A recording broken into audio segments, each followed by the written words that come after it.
Capítulo 9. Tratando aquele assunto não resolvido. Todas as pessoas sobre as quais você leu nos capítulos anteriores têm o que chamamos de assuntos não resolvidos relacionados aos seus flapointes financeiros. Essas são palavras que os terapeutas usam para descrever as emoções e as lembranças que cercam as experiências passadas e que foram evitadas, reprimidas ou mal solucionadas. Quando os sentimentos relacionados a um acontecimento não são processados por completo ou resolvidos no momento em que ocorrem, o que em geral acontece porque são opressivos ou traumáticos demais, eles persistem no fundo do coração e da mente. O resíduo desses eventos nos mantém presos ao passado, incapazes de abraçar completamente o presente e limitados em nossa habilidade de criar um futuro ideal. Quando não expressados de maneira apropriada, a tristeza, o luto, o medo, a ira, a ansiedade, a desconfiança ou o terror associados a esses acontecimentos são trazidos ao presente e acabam por interferir na capacidade de manter as emoções sob controle. Uma questão emocional mal resolvida e as adaptações de comportamento que ela produz podem ser extraordinariamente resistentes à mudança, a menos que essa questão seja tratada, como demonstra a história a seguir. As dolorosas lembranças de Carol, dos momentos em que pedia dinheiro ao pai, ainda hoje impactam a sua vida, e continuarão a fazê-lo, até que ela se reconcilie com elas. Carole, quando eu estava na faculdade, alguns anos após tê-la concluído, costumava ir para casa cada 2 meses. Durante toda a semana anterior à viagem, eu ficava ansiosa. Sentia um nó no estômago, que piorava ainda mais durante a visita. Na noite de domingo, meu pai sempre me levava ao escritório e discursava sobre nunca ter gastado com automóveis caros ou luxos extravagantes para si mesmo, e em seguida preenchia um cheque para mim. Com este, ele pagava a mensalidade, minha acomodação, alimentação e minhas contas, sem se importar onde eu morava ou quanto tudo isso custava. Não tenho lembrança alguma do preço pago por todas essas coisas durante a faculdade, porque o fato de ir àquela sala para ouvir o discurso e receber o cheque era tão opressivo e desconfortável que eu, simplesmente, me fechava. Não conseguia me concentrar nos aspectos básicos de um orçamento mensal. Recentemente, alguém me perguntou quanto era a contribuição para a comunidade de alunas e eu não fazia ideia, porque essa conta, assim como todas as despesas, iam diretamente para papai. Sentia-me como se fosse um peso para ele. Me sentia como o maior e mais caro problema que uma pessoa poderia ter. Até hoje, tenho dificuldades em pedir pelo dinheiro que preciso, ou por qualquer outra coisa, a menos que tenha a ver com a minha arte. Entretanto, no mês passado fiquei esperando muito tempo por pagamentos que deveriam ser feitos a mim. Isso acontece com frequência. Tenho alguma resistência ao fato de receber o pagamento após um acordo, e, para mim, é difícil cobrar o que me devem. Pense em como seu corpo reage ao estresse. Seus músculos se contraem, seu estômago revira, os punhos ficam cerrados. Esse punho cerrado é muito semelhante ao que acontece com seu cérebro, ao prender-se às questões não resolvidas. Ambos estão em posição de defesa, ambos estão fechados e indisponíveis para atividades mais produtivas. Os assuntos não solucionados limitam a capacidade de interação consigo mesmo e com os outros. As pesquisas comprovam que os assuntos não resolvidos estão associados à ansiedade, à depressão e aos problemas interpessoais. Os distúrbios financeiros surgem a partir de assuntos não resolvidos, associados a acontecimentos e relacionamentos dolorosos do passado, direta ou indiretamente conectados ao dinheiro. Se você está sofrendo com um distúrbio financeiro, uma mudança permanente deve incluir a solução destes assuntos relacionados a um ou mais eventos traumáticos vividos. Essa decisão não apenas permitirá que você utilize bem os bons conselhos e o planejamento financeiro responsável, como também o ajudará a reescrever os preceitos de seu passado a fim de que você viva de forma mais plena no presente. Mais adiante neste livro, vamos detalhar algumas das estratégias para alcançar esse objetivo. Como é possível que os eventos do passado tenham influência tão poderosa em nosso presente? Esse é um dos aspectos do paradoxo do tempo. O passado torna-se o futuro. No livro The Time Paradox, The New Psychology of Time That Will Change Your Life, 8. O psicólogo comportamental Dr. Philip Zimbardo, com o Dr. John Boyd como colaborador e coautor, analisa o relacionamento singular do tempo com nosso raciocínio e comportamento. O paradoxo mencionado no título é, na realidade, formado de vários paradoxos interligados. Aqui estão 3 deles. O tempo desempenha papel fundamental em nossas vidas, mas estamos quase completamente inconscientes de seus efeitos. Embora o tempo seja uma experiência universal, não há maneira universal de experimentá-lo. Pelo contrário, há vários padrões gerais, cada um deles com benefícios e desvantagens. O tempo é vivido individualmente, no entanto é também uma força que influencia o destino de culturas e nações. Durante décadas de pesquisa, o Dr. Zimbardo desenvolveu e aperfeiçoou o ZTPI, Zimbardo Time Perspective Inventory. 9 teste que mede as atitudes de uma pessoa em relação ao tempo. Ao analisar os resultados do teste ZTPI, Zimbardo e Boyd descobriram que há 5 quadros de tempo gerais que surgem com maior frequência: orientação futura, orientação hedonista presente, orientação fatalista presente, orientação positiva do passado e orientação negativa do passado. Você mesmo pode fazer o teste ZTPI. http://www.tetmeparadox.com/surveys/. Leva apenas alguns minutos e você recebe o seu resultado imediatamente. Cada um de nós tem grande probabilidade de ter alguns aspectos de todos os 5 tipos, com os comportamentos e conceitos que os acompanham. É muito raro uma pessoa se encaixar com perfeição em um dos quadros e expressar exclusivamente os aspectos daquela categoria. Mesmo assim, nossas atitudes em relação ao tempo nos dizem muito sobre como vivenciamos assuntos não resolvidos e que tipo de comportamentos temos maior tendência de apresentar. Pessoa presente hedonista, PRH. Esse quadro indica um foco em experiências sensoriais e gratificação imediata. Não surpreende, portanto, que as pessoas PRH sejam cheias de vida e amem a diversão, e em geral sejam descritas como a alma da festa, embora um pouquinho voláteis e temperamentais. Apreciam as experiências e atividades intensas com recompensas no presente, como o esporte e o sexo. Uma pessoa PRH tem probabilidade de ser vulnerável a vícios de todos os tipos. Tudo isso significa que, para uma pessoa PRH, os assuntos não resolvidos relacionados a dinheiro facilmente podem levá-la a distúrbios financeiros como gastos excessivos, risco exagerado e compulsão por jogo. Pessoa presente fatalista, PRF. Essas pessoas acreditam que têm tão pouco controle sobre suas vidas que não faz sentido planejar o futuro. As pessoas PRF costumam ter um desempenho ruim tanto na escola quanto no trabalho graças ao autocumprimento de suas profecias a respeito do próprio fracasso. Creem que os resultados não são determinados por seu comportamento, são também propensas ao risco excessivo, em outras palavras, são motivadas por preceitos do tipo, já que eu não posso controlar o resultado, vou sair em grande estilo. Uma das maiores causas do quadro PRF parece ser as experiências negativas na primeira infância, que resultam em um tipo de desamparo aprendido, a crença de que não vale a pena tentar. Esse, conforme já discutimos, é um padrão de raciocínio que, com frequência, é associado aos preceitos da dependência financeira e do príncipe encantado. E, claro, tratar tais perdas terapeuticamente pode ajudar tal pessoa a lidar com seus assuntos não resolvidos e levar seu pensamento a um quadro mental mais saudável, menos pessimista e mais confiante. Pessoa orientada pelo futuro, FO. Diferente dos 2 grupos anteriores, as pessoas deste grupo tomam decisões e organizam a vida pesando os resultados possíveis de várias ações. Gratificação tardia é o seu sobrenome, e elas são boas na solução de problemas e no planejamento. Entretanto, levado ao extremo, alguém do grupo FO pode tornar-se excessivamente centrado no futuro, e nunca se permitir desfrutar do presente. Em termos financeiros, isso pode causar uma enorme ansiedade a respeito das finanças no futuro e levar a um comportamento controlador exagerado, como agredir verbalmente o cônjuge a respeito de dinheiro, ao controle exagerado dos gastos e ao excesso de trabalho.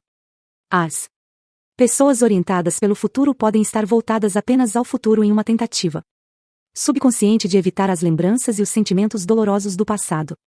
Pessoa passado positiva, PP. Indivíduos com essa característica tendem a Ser caseiros, centrados na família e nos amigos próximos, e valorizam as raízes e a continuidade. Ao tomar decisões, geralmente olham para o passado, para o que já deu certo. Se levada ao extremo, essa condição pode trazer aversão ao risco, ao controle exagerado dos gastos e ao acúmulo de bens. Pessoa passado negativa, PN. Quando o passado em questão é traumático.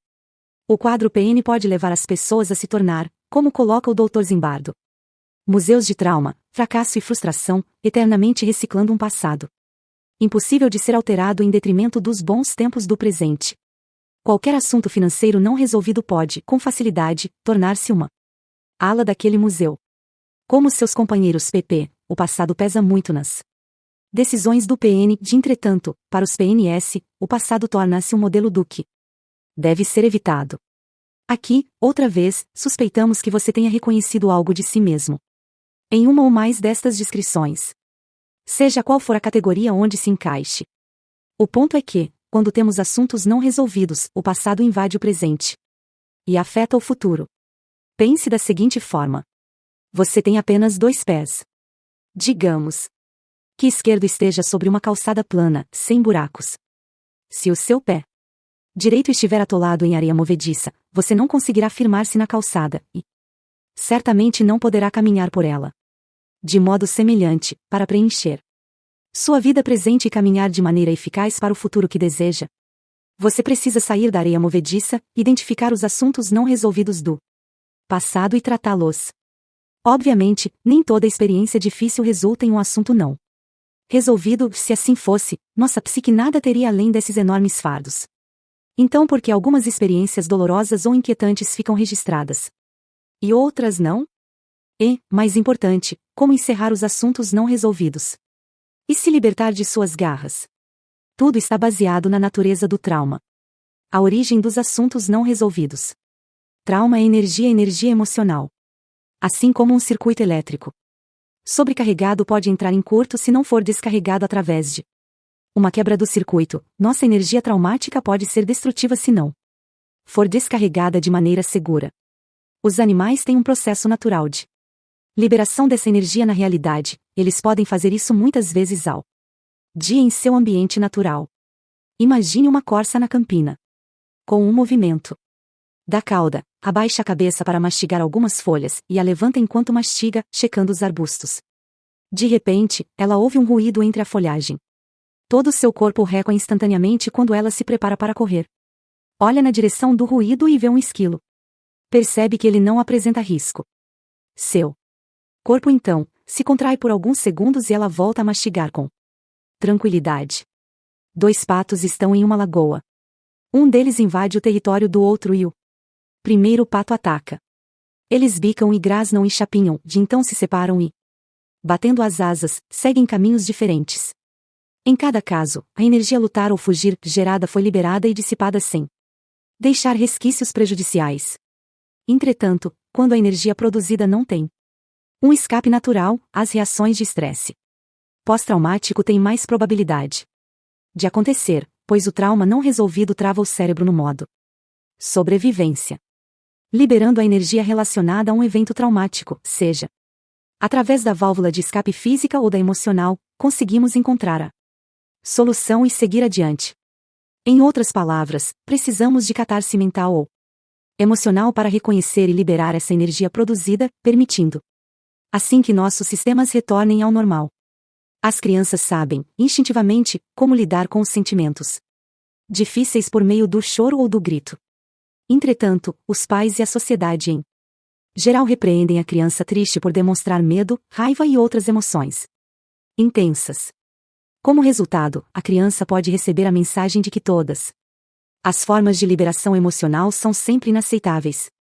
Ou, se encorajada a apenas deixar para lá o medo, a tristeza ou a raiva, ela pode vir a crer que as emoções fortes em si mesmas não são algo bom. Quando essa criança crescer, colocará de lado esses sentimentos ou evitará qualquer coisa que os desperte. Simplesmente porque a perspectiva de experimentá-los sem ser capaz de expressá-los é muito assustadora. Nossa cultura coloca um imenso tabu na expressão de nossas emoções intensas, e basta pensar em como seus colegas de trabalho reagiriam se você se atirasse no chão e caísse em prantos por não ter conseguido uma promoção, ou se começasse a gritar de frustração no meio do aeroporto após ter sido informado de que o voo se atrasaria mais 1 hora. Grande parte de nossa socialização envolve aprender a suprimir as emoções mais intensas. Como resultado, nos tornamos especialistas em encontrar maneiras de evitar sentimentos desconfortáveis ou em reduzir a sua intensidade.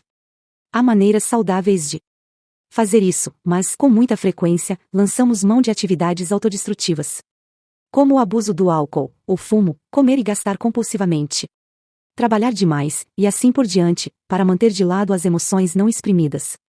Entretanto, essas técnicas de evasão somente ajudam a curto prazo e acabam por somar aos nossos problemas. Elas também limitam a capacidade de viver o momento presente, de ver a realidade de nossa situação e tomar decisões racionais e conscientes. Lembra-se da experiência com cérebros divididos e do mecanismo explanatório superativo mencionado antes? Esse aspecto do cérebro entra em ação quando temos questões não resolvidas.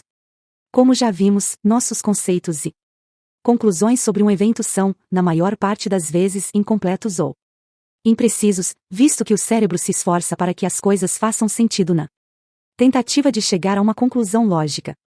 Quanto mais complicada a situação, mais suscetíveis estamos de chegar a conclusões falsas ou incompletas. E quanto mais emocionalmente intensa for a situação, maior probabilidade termos de reagir como se ela fosse uma ameaça à nossa própria sobrevivência, e mais relutantes seremos em renunciar aos conceitos que até agora nos acompanharam. Como sempre, a chave é buscar recursos inatos e, conscientemente, nos exercitar a lidar com os temores de maneiras mais produtivas.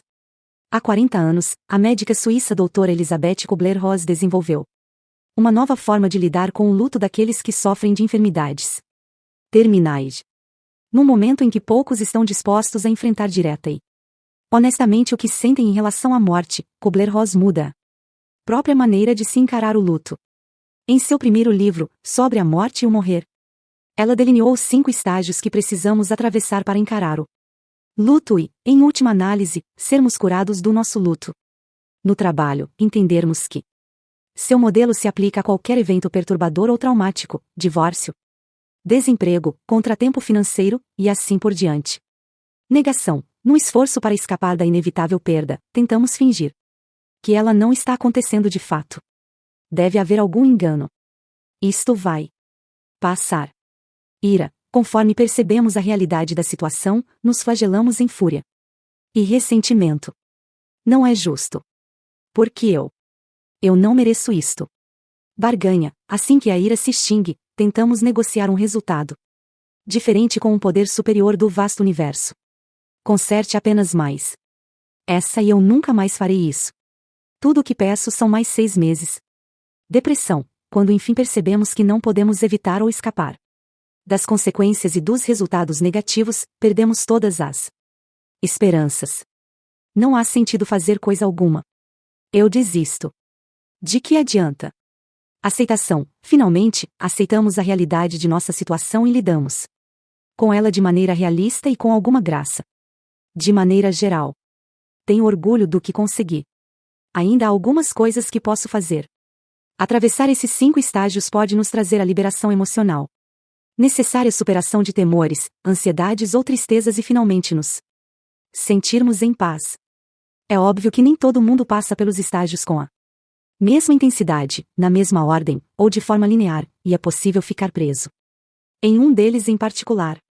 Mas esses 5 estágios parecem mesmo ser universais e, ao enfrentar as emoções relacionadas aos seus assuntos não resolvidos, emoções há muito enterradas, você pode perceber que está atravessando esse ciclo.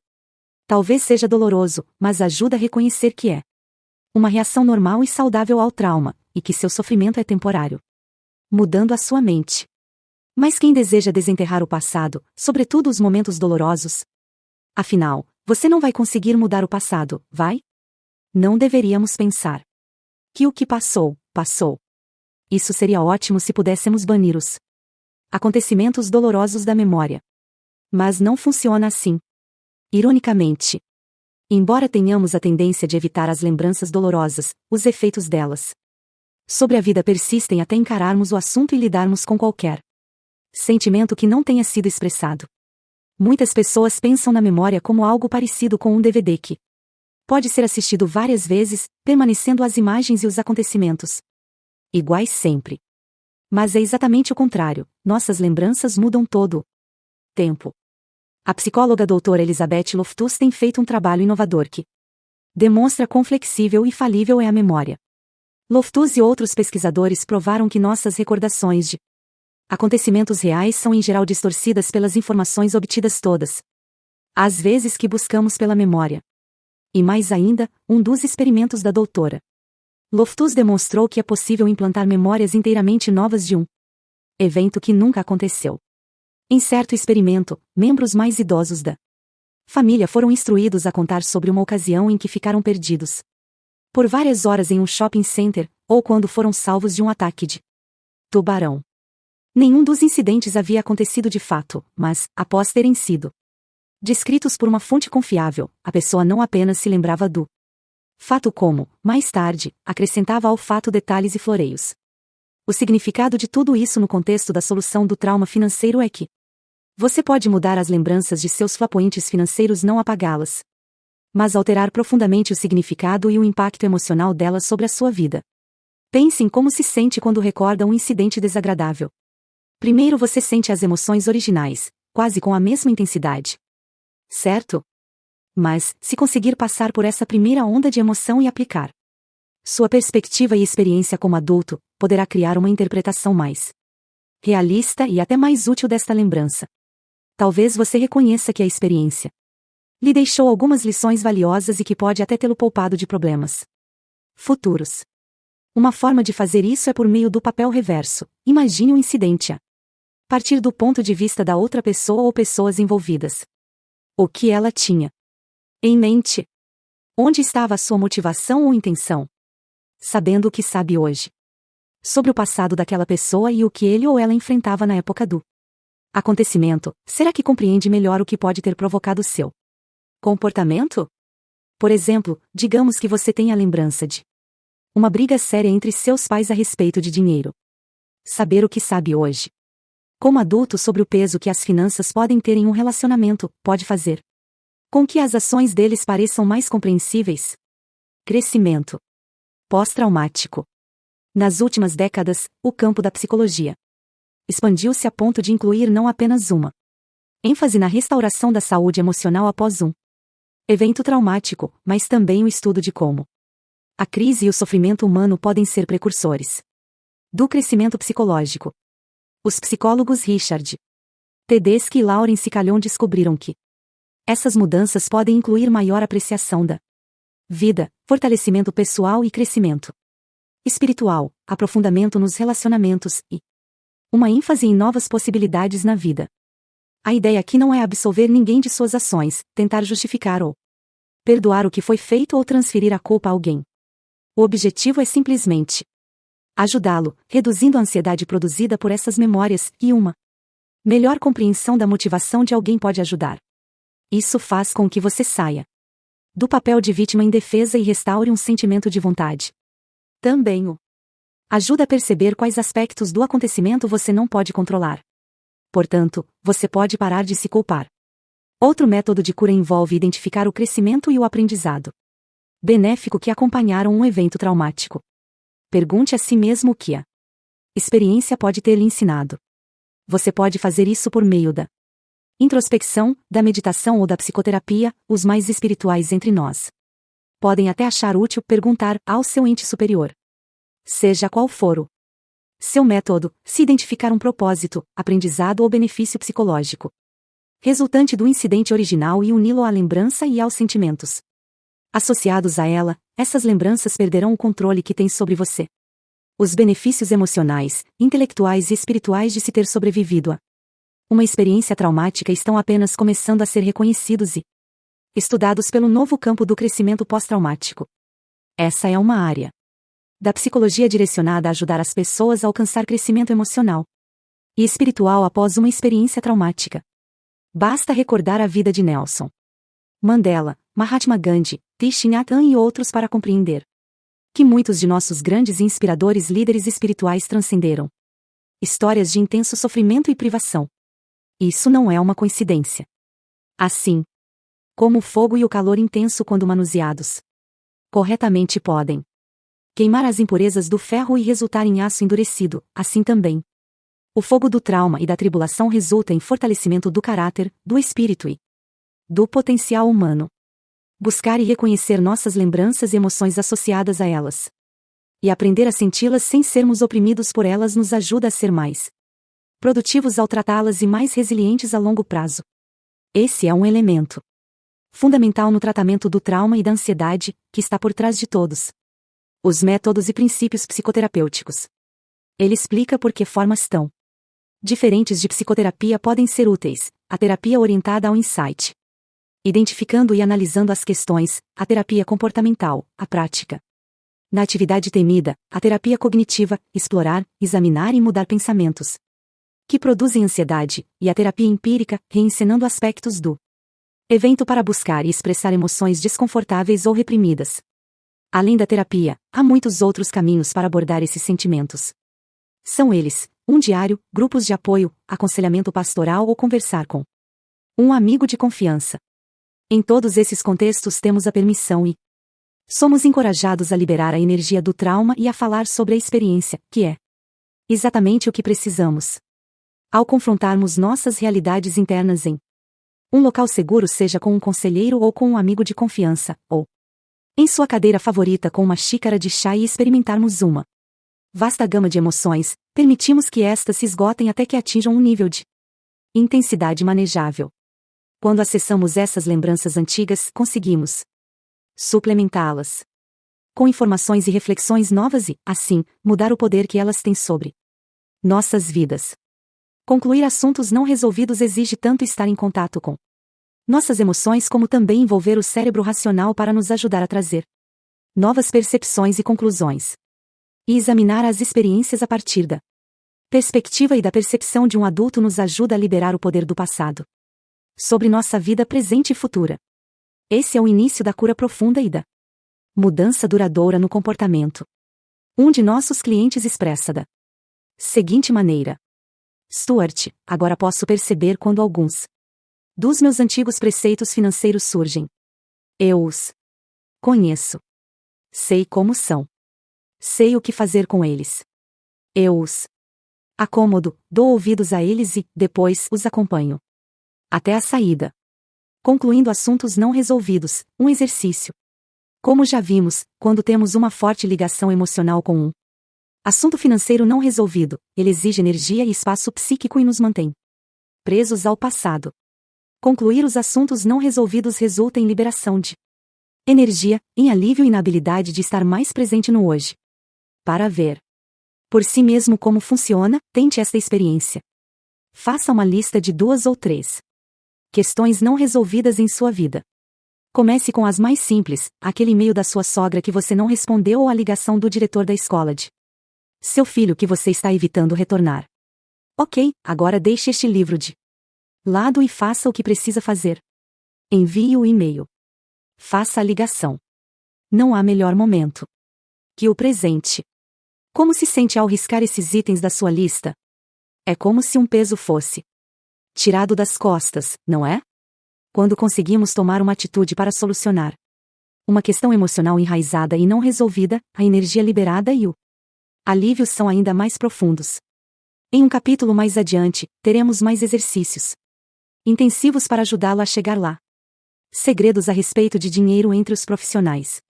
Embora sejamos psicoterapeutas há anos, apenas recentemente, quando tivemos que lidar com nossos problemas com o dinheiro, é que percebemos quão arraigado é o tabu dinheiro.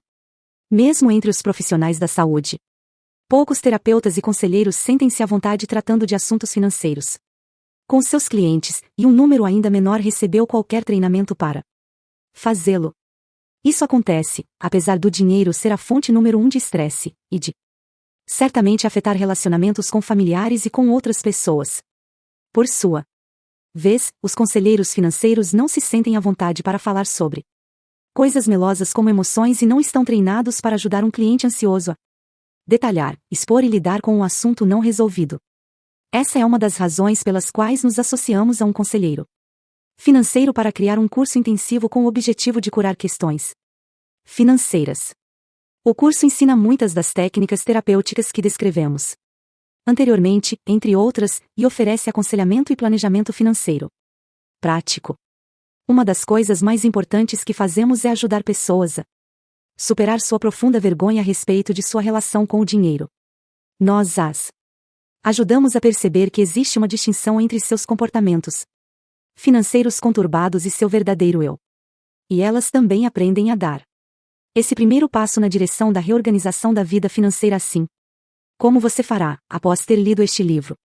Recentemente, conduzimos um estudo dos participantes do programa para avaliar a eficácia de nossos métodos na redução da ansiedade financeira e na promoção da saúde financeira. Ele foi publicado no Psychological Services 1, jornal com revisão paritária da Associação Americana de Psicologia, e teve destaque no The New York Times. O que o estudo descobriu foi que, após a conclusão do programa, os participantes relataram progresso imediato em várias áreas relacionadas à sua saúde psicológica e financeira, menor quantidade de pensamentos importunos, menos sentimento de inadequação e inferioridade, maior senso de pertencimento e esperança, menor ansiedade acerca do dinheiro, menor número de episódios com sintomas relacionados ao estresse, como os ataques de pânico. Mais empolgante ainda foi o fato de que essas mudanças continuavam estáveis 3 meses depois, quando os participantes relataram avanços contínuos em sua saúde financeira e em sua atitude em relação ao dinheiro. Especificamente, relataram redução na crença de que o dinheiro fosse um símbolo do sucesso, menor uso do dinheiro para impressionar ou influenciar os outros e um maior foco no presente ao lidar com ele. Acima de tudo, os participantes colocavam menor valor na importância da busca do status na aquisição, na competição e no reconhecimento. O fato mais encorajador foi o relato da redução significativa na ansiedade causada pelo dinheiro e menor preocupação quanto ao dinheiro e à situação financeira. Muitas das histórias que você leu neste livro resultam de entrevistas que conduzimos com os participantes do programa. A maioria dessas pessoas participou do programa há vários anos e continua a relatar progressos ainda hoje. Elas descreveram o efeito como algo transformador e duradouro, mesmo durante essa difícil crise econômica. Stuart é um planejador financeiro que acredita ter começado a trabalhar conosco bem a tempo de salvar-se de perdas importantes, embora desconhecesse os riscos que enfrentava. Stuart, como planejador financeiro, a ideia da psicologia e do comportamento em relação ao dinheiro me intrigava. Eu me inscrevi para o workshop por essa razão e porque tinha a intenção de ser um planejador financeiro melhor preparado e mais bem-sucedido. Até onde sei, minha curiosidade salvou minha vida. Eu não fazia ideia de que meu raciocínio e meu comportamento estavam doentes. Eu corria imprudentemente em minha ganância, que era o que controlava todas as minhas decisões financeiras. Fiquei chocado com essa revelação. Percebi que estava viciado em ganhar mais e mais e que havia levado minha família ao poço financeiro exatamente como minha esposa havia tentado me alertar.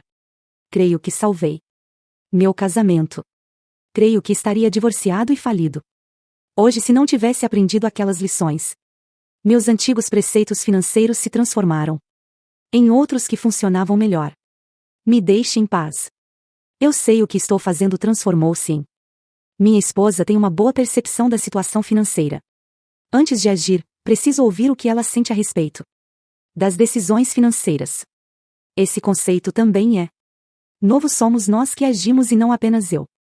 Minha renda define o meu valor, transformou-se em. Estou bem exatamente como estou. Aprendi que posso desfrutar a vida hoje, com o que tenho, sem a pressão de ganhar mais. Mais é melhor, transformou-se em mais pode ser um fardo. Sinto-me mais em paz, vivendo o dia de hoje. Estou mais equilibrado. Nosso trabalho com os clientes constitui a base deste livro. Portanto, agora, gostaríamos de compartilhar com você alguns exercícios específicos que usamos em nosso programa, na esperança de que possamos ajudá-lo a obter alguns dos mesmos resultados que vimos entre nossos clientes. Exercício: o átomo do dinheiro. O átomo do dinheiro é um exercício que adaptamos do campo do Psicodrama é uma abordagem psicoterapeuta na qual os participantes exploram os conflitos internos encenando emoções não resolvidas e interações interpessoais. O átomo do dinheiro foi criado para ajudá-lo a ter uma melhor compreensão dos assuntos não resolvidos que impactam a sua vida financeira. Crenças, questões e atitudes a respeito do dinheiro que se originam em sua infância. Como dissemos antes, talvez você sinta alguma resistência ao colocar em prática os exercícios, além de medo ou ansiedade. Não há problema nisso. Na realidade, enfrentar a resistência e trabalhar através dela são passos importantes no sentido de alcançar a liberação emocional que deseja. Apenas observe os sentimentos desconfortáveis e lembre a si mesmo que eles não vão durar para sempre. Se surgir em sua mente algo que pareça ser especialmente significativo, tome nota e, mais tarde, reflita sobre o assunto com um terapeuta, um conselheiro ou um amigo de confiança. Reflita sobre o sistema familiar em que cresceu. Além dos pais e irmãos, esse sistema pode incluir avós, vizinhos, primos, professores, religiosos. Qualquer pessoa que tenha uma presença significativa em sua vida. Lembre-se das pessoas, de suas personalidades e relacionamentos com o máximo de detalhes que conseguir. Neste exercício, você criará uma tabela ou diagrama de como era a sua família quando você era criança. Pegue uma folha de papel a maior que encontrar, mas, pelo menos, nas dimensões da folha 4. O papel representará o escopo de seu sistema familiar, portanto desenhe um quadrado que represente onde você acha que se encaixava em sua família na sua infância. O tamanho e a posição do quadrado devem refletir sua percepção do status e ou da posição que você ocupava no sistema. Desenhe um triângulo para representar cada pessoa do sexo masculino que seja importante no seu sistema familiar: pai, responsável, irmão, tio, avô. E assim por diante. Outra vez, o tamanho e a posição dos triângulos podem representar a influência e a posição que a pessoa ocupa no ambiente em relação a você. Tente começar com a figura masculina mais importante. E depois posicione os outros. Para não se confundir, coloque a inicial de cada um deles em seu triângulo respectivo. Faça o mesmo com as figuras femininas significativas, desta vez usando o círculo para representar cada uma delas. Pense nas experiências que influenciaram sua infância. Elas podem ser de qualquer tipo: a morte de um animal de estimação, a enfermidade grave de um membro da família, abuso físico, excesso de trabalho, alcoolismo, falência ou divórcio.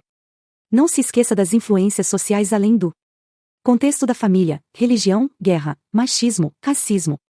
O contexto no qual crescemos nos parece normal, portanto tente imaginar sua infância como um observador externo faria. Use retângulos para representar cada um deles. Novamente, o tamanho dos retângulos e sua localização no papel. Em relação a você, aos outros representam o quando eles o influenciaram.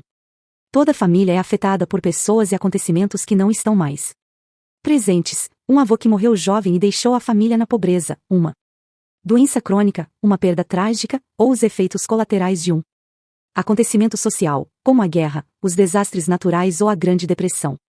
Chamamos essas influências invisíveis de fantasmas.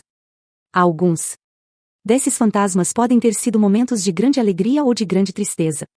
Acrescente os fantasmas de sua família usando as mesmas formas que usou antes: triângulos para homens, círculos para mulheres, retângulos para fatores não humanos, mas desenhos com linhas pontilhadas.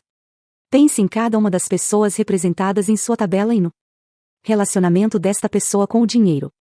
Para cada uma delas, desenhe um cifrão dentro do círculo ou triângulo para ilustrar aquele relacionamento. Use a imaginação para alterar cada cifrão de forma a simbolizar o relacionamento. Por exemplo, um cifrão pequeno pode representar a fuga ou rejeição ao dinheiro, enquanto um grande cifrão talvez signifique a atenção dada ao dinheiro. Um cifrão com X pode representar sigilo a respeito do dinheiro, e talvez cifrões múltiplos representem muito dinheiro ou obsessão pelo dinheiro e assim por diante. Desenhe setas para representar como o dinheiro circulava no contexto da família. Quem o trazia? Em quais direções ele fluía? Quem o gastava? Eles precisavam consultar outros membros da família? Não se preocupe em criar uma representação gráfica perfeita. O ponto aqui é levá-lo a refletir sobre a dinâmica da família com relação ao dinheiro. Olhe para o que desenhou e pense nos relacionamentos subjacentes. Aqui. Tipo de preceitos financeiros essa família se apegaria? Pegue outra folha de papel e do lado direito faça 4 colunas. Você irá nomeá-las e preenchê-las mais tarde. Agora escreva todos os preceitos que essa família talvez produzisse, deixando espaço suficiente após cada um deles. Leia com cuidadosamente cada preceito. Pense em quão profundamente você se apropriou de cada um deles, agindo de maneira inconsciente. Segundo eles, desenhe várias estrelas ou asteriscos próximo àqueles que você internalizou fortemente, desenhe uma linha sobre os que já abandonou. Agora pense nos preceitos financeiros identificados na leitura da segunda parte do livro. Há preceitos que aparecem nas duas listas? Sublinhe-os e preste atenção a qualquer padrão que possa surgir. Preste atenção também aos preceitos marcados com várias estrelas. Nomeie as 4 colunas da direita da seguinte forma: emocional, relacional, ocupacional e financeira. Sob cada preceito, desenhe 2 linhas e nomeie-as custo e recompensa. Reflita sobre os aspectos positivos que estes conceitos lhe trouxeram. Mesmo os conceitos mais destrutivos oferecem algum tipo de benefício. Mesmo que, ao final, seja algo indesejável, caso contrário não nos apegaríamos a eles. Em geral, as recompensas podem ser expressas na forma de algo que é evitado, ansiedade, isolação, risco. Anote-os nos campos apropriados. Faça o mesmo com o custo. Permita-se pensar, de fato, em suas dolorosas experiências financeiras e tente relacioná-las aos preceitos financeiros que identificou aqui. Considere o quanto eles contribuíram para suas dificuldades financeiras na vida adulta. Observe o balancete. Que preceitos financeiros lhe custaram mais do que lhe beneficiaram? Quais deles você gostaria de reescrever? Quais deles lhe servem bem? Quando chegar ao passo 9, é provável que você sinta como se chegasse a uma parede. Não pense que está fazendo algo errado, ou que não vale a pena fazer o exercício. Anote os pensamentos que lhe ocorrerem e coloque-os de lado, juntamente com o seu diagrama. Mais tarde, mostre-os a um amigo de confiança, a um terapeuta ou conselheiro. Exercício: o ovo do dinheiro. O átomo do dinheiro foi criado para facilitar a consciência e a percepção. E o ovo do dinheiro pode ajudar a liberar o componente emocional de nossas memórias e experiências com o dinheiro. Por estarmos tentando chegar a emoções enraizadas, neste momento você não dever deixar seu cérebro racional assumir o controle. Para evitar isso, faça rapidamente esse exercício, começando com a primeira coisa que lhe vier à mente. Não gaste mais de 10 minutos nos primeiros 3 passos. Primeiro, encontre um local que seja tranquilo e isolado para fazer o exercício. Não tente encaixá-lo em um intervalo no trabalho. Por quê? Porque é possível que alguns sentimentos venham à tona durante o exercício. Não os reprima ou evite. Permita-se senti-los e expressá-los de maneira segura. Pode haver enorme poder de cura ao se permitir chorar, embora tenham lhe dito que somente os fracos choram. Em uma folha de papel em branco desenhe uma figura no formato de um ovo. Pense no momento mais remoto de sua vida que consiga recordar. Qual é a experiência com o dinheiro mais antiga, dolorosa, agradável ou digna de nota que você pode se lembrar? Segure a caneta ou lápis em sua mão não dominante, ou seja, se você é destro, use sua mão esquerda e vice-versa. Isso ajuda a suprimir seu cérebro racional e encoraja o input de seu cérebro animal. Pense em sua primeira experiência flapõe e desenhe símbolos ou uma simples cena para representar esse acontecimento. Coloque-a entre linhas, transformando-a em um segmento dentro do ovo. Como fez com a primeira, pense na experiência seguinte que consegue recordar. Ela deve estar relacionada ao dinheiro e pode ser agradável, dolorosa ou de alguma forma marcante, e desenhe como fez com a primeira. Lembre-se de não usar sua mão dominante. Ao continuar desenhando e segmentando símbolos, seu ovo começará a ficar semelhante a uma colcha de retalhos. Finalmente, no topo do ovo, desenhe a lembrança mais recente que queira ilustrar. Ela pode, mas não precisa ser, algo de sua vida no presente. Você deve, pelo menos, ir até o início de sua vida adulta. Volte à base do ovo com a memória mais antiga e avalie cada sessão. Recorde com o máximo de detalhes a situação e os acontecimentos. Usando sua mão dominante desta vez, escreva uma palavra ou frase que resuma suas emoções em resposta a cada uma delas. Se não sente nada em especial, imagine a cena com uma pessoa querida em seu lugar. Escreva os seus sentimentos ao observar o acontecimento com aquela pessoa. Começando novamente na base do ovo, crie uma lista de lições que tenha aprendido sobre o dinheiro com base nestas experiências. É provável que você perceba alguns preceitos financeiros já identificados antes e, talvez, alguns totalmente novos. Avaliando o quadro como um todo, complete rápido esta frase: a moral da história sobre o dinheiro na vida desta pessoa é. Esses exercícios foram criados para ajudá-lo a identificar e a começar a lidar com seus preceitos financeiros limitantes e destrutivos. Nos capítulos 10 e 11, vamos falar sobre como você pode agir a partir dessas mudanças e levá-las adiante em seu futuro.